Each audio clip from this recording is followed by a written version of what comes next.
un immense plaisir d'être ici aujourd'hui et c'est surtout un grand honneur d'être avec cette mission françaiscoise qui est dans votre belle ville. Notre mission aujourd'hui, c'est de faire plus ample connaissance. C'est vraiment renforcer ces liens, en tisser d'autres, c'est bâtir des ponts, c'est débroussailler des chemins. C'est ce qu'il va y avoir à faire. Okay? Pourquoi on a décidé d'avoir l'année des Françaiscois? C'est vraiment de reconnaître cette participation des Françaiscois à cette communauté. Toute l'année 2012, qui s'achève malheureusement, on a célébré, on s'est affirmé et on a essayé de faire connaître un peu mieux qui nous sommes. Les Françaiscois et les Françaiscoises sont vraiment fiers de faire preuve de leur dynamisme, de leur résilience, de leur créativité, de tout ce qui les caractérise finalement. Grâce au travail du Conseil culturel françaiscois, on a préparé une vitrine culturelle pour que à travers les arts de la scène, les arts visuels et les écrits de nos auteurs, vous puissiez toucher un peu plus à cette culture qui est la nôtre, toucher un peu plus à ce que nous sommes. Je vous invite donc à nous rencontrer, à rencontrer les artistes, rencontrer tous les membres de la délégation. Venez rencontrer tous ces gens-là qui sont fiers de tous ceux qui sont des Françaiscois. Merci. J'ai la physique dans mes os et la sueur sur mon front. Cet horizon, il est en moi. Je veux rester vers l'horizon. Françaiscois, nous sommes tournés.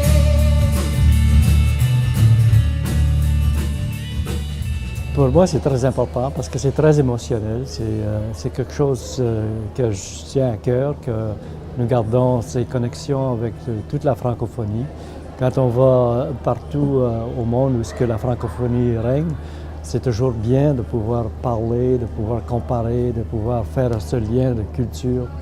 Et quand on vient au Québec, c'est le pays de mes ancêtres, pour moi, ça me touche au cœur de pouvoir refaire ces liens, que je me souviens de toutes les histoires de mon grand-père, toutes les histoires qu'on me racontait de sa vie ici au Québec. Fait que je me sens pas dépaysé quand je viens au Québec pour moi. Je rejoins juste l'autre moitié du Canada. On est ici pour charmer, on est ici pour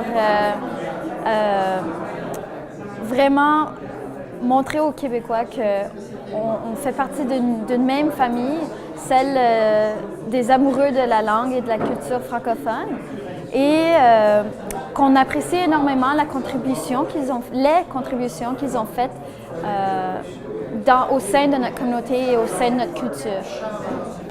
Je suis vraiment heureuse qu'ils m'ont demandé de faire partie de la délégation parce que je sais que des fois, ça peut sembler comme « OK, je suis partie, Annick est rendue au Québec, mais j'ai beau être au Québec, mais je me sens vraiment comme une ambassadrice de la Saskatchewan.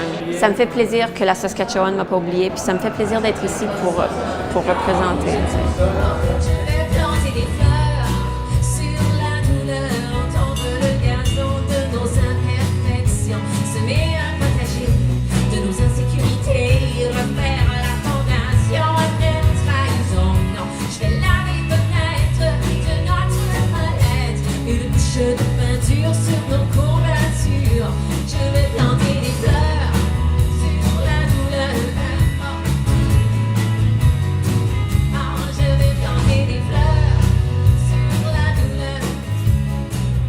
Il y a plusieurs facettes de la culture françaiscoise qui est très nostalgique pour les Québécois. Il y a beaucoup des croyances et des manières, des façons de voir les choses qui sont un peu celles des Canadiens français. On a réussi à préserver beaucoup cet héritage-là et je crois que les Québécois voient en nous leurs grands-parents et la culture qu'ils avaient. Et puis ils ont raison parce que c'est cette même culture-là qu'on a préservée, mais qui maintenant, avec l'immigration en Saskatchewan, évolue et devient de plus en plus belle avec chaque arôme et chaque épice qui sont ajoutées à cette belle recette-là.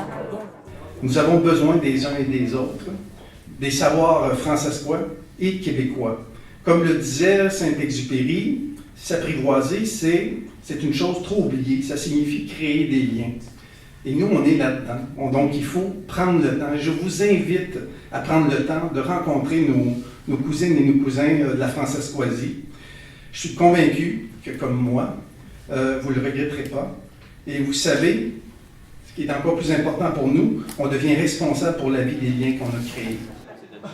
Si ils s'aperçoivent qu'on est vraiment des francophones qui surgissent hors du territoire du Québec, on vit, on survit, même on croître, que ça va leur donner une certaine fierté. Je crois qu'ils ne seront pas déçus de voir que les francophones hors Québec puissent aussi accomplir des choses, puis de faire un travail intéressant. Puis malgré qu'on est dans une situation très minoritaire dans l'Ouest, on ne se plaint pas, puis on va de l'avant. La plus grande fierté, en quelque part, c'est cette espèce de ténacité qu'on a. C'est de savoir qu'on a été capable de conserver ce qui nous rendait spécial, puis de conserver une langue, ce qui est vraiment pas facile en Saskatchewan, même dans toutes les autres provinces. Je pense qu'en Saskatchewan, on a vraiment ce défi particulier. Puis ça, on peut en être fier. Puis moi, je le vois différemment parce que j'habite au Québec. Puis je vois le combat des Québécois, puis je compare ça au combat des Francescois, puis je me dis en quelque part, OK, oui, je sais ce que c'est de me battre pour ma langue. C'est complètement autre chose quand on est en situation si minoritaire que ça. Ça, c'est une fierté.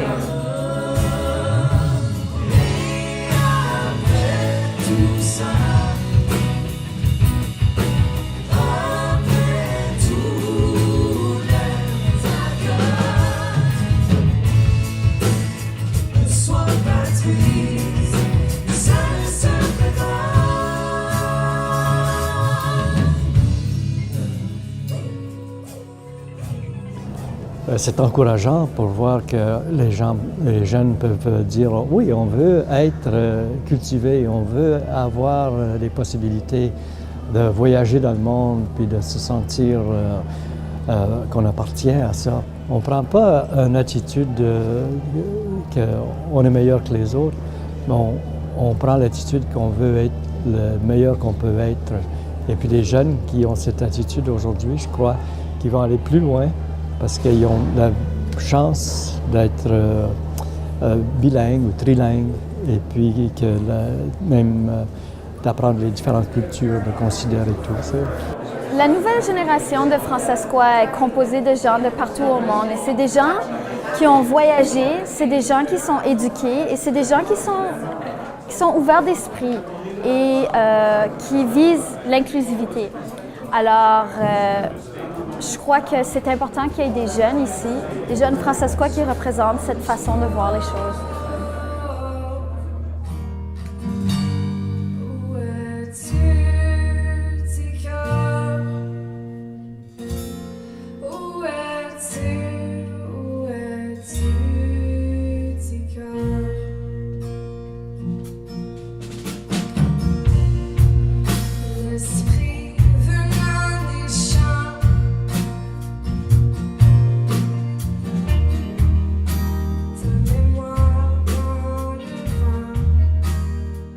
Et quand on comprend, en tout cas pour moi, quand j'ai compris que je fais partie de quelque chose de plus grand, ben ça a été quelque chose d'important pour moi. Alors, pour moi, une façon de vivre ma francophonie, c'est de travailler le plus que possible en français. Donc, c'est pour ça que je fais de la musique en français, que je fais de la suppléance dans des écoles francophones. Donc, je sais pas, je pense que les jeunes prennent conscience de ça et appliquent ce concept à leur vie comme ils peuvent. Comment est-ce qu'ils vivent leur francophonie? Ben, ils voient qu'ils ont plus en plus de choix pour intégrer le français dans leur quotidien. Je pense, je ne crois pas que ce souci inégal d'avoir un principe prospère qui dit le bien ou le mal. Ça ne pourra pas être des confessionnals pour les choses illégales pour qu'on puisse rouler nos marins quand je cache ce masque d'or. Le sac était glace, oh, j'ai peur de n'est-ce pas. C'est ce qui me frappe pour nous, j'étais sur un bord fort, sans 5 mois dehors, ce sera beaucoup plus tard. Tous les conseils interminables, je garantis un futur valable. Moi, je sens que je suis la relève de la Francescoisie parce que je sens, quand j'écoute les tunes de ceux-là qui sont meilleurs que moi ou qui ont plus de sagesse que moi, tu sais, comme Heart Rouge puis tout ça, je sens que j'ai la même amour pour mon chez-moi que eux. Donc, je trouve que je suis capable de me rendre éventuellement à leur niveau pour être capable de représenter. Je pense que tout le monde porte le flambeau de la Francescoisie. C'est juste que, surtout sur le côté musique, je me sens comme si je suis dans une famille. Les musiciens, on n'est pas si nombreux que ça, des musiciens francescois. Et quand on se rassemble, c'est dans des contextes de spectacle où la plupart du temps, tout le monde contribue. Et le fait de partager la scène avec quelqu'un, tu sais, comme Annette Campagne, qui a tellement d'expérience, mais j'apprends beaucoup de son expérience et de son vécu, et elle partage avec moi tout ça. Et vraiment, c'est un partage. Je ne vois pas comme si elle dit « OK, Alexis, c'est ton tour », parce qu'elle aussi continue à faire de la musique. Alors, c'est pour ça que je dis que c'est un flambeau partagé, et on fait juste la partager avec un plus grand nombre de personnes. Je crois que les gens qui sont plus âgés, ils sont juste tellement heureux de savoir que ça continue. Et c'est vraiment des échanges super conviviaux, super chaleureux. Je ne crois pas qu'on peut avoir un meilleur échange au sein d'une délégation. Et entre nous, les jeunes, on se dit, on réalise à quel point on nous délègue une tâche là. C'est très conscient de nous apporter ici, de dire, OK, vous êtes notre voix là. Vous nous représentez, c'est à vous de continuer. Je sens pas qu'il y a des différences. Là. Je sens qu'on est un groupe très uni. Moi, j'ai appris à connaître Sylvie. Je l'ai rencontrée pour la première fois. Alexis, on a fait plein de shows ensemble l'année passée. Alors, quand elle vient au Québec, on s'est organisé une tournée. On a travaillé ensemble avec Arthur. Je les connais depuis que je suis née. Puis c'est une immense influence. Alors, c'est beau. C'est beau à voir, tout ça. À moins 40 quand ils vendent. À moins 40 quand ils vendent. Toujours prête comme un scout. Un bon café pour la route. J'ai un jack s'il faut changer la roue. Et un jerrycan juste au cas où j'ai un kick. Un jack s'il faut changer la roue. Un de mes grands souhaits était qu'il y ait un impact de ce voyage, qu'on peut voir un impact et pas un résultat pour nous les Francescois, mais comme quel genre d'impact est-ce qu'on a au Québec.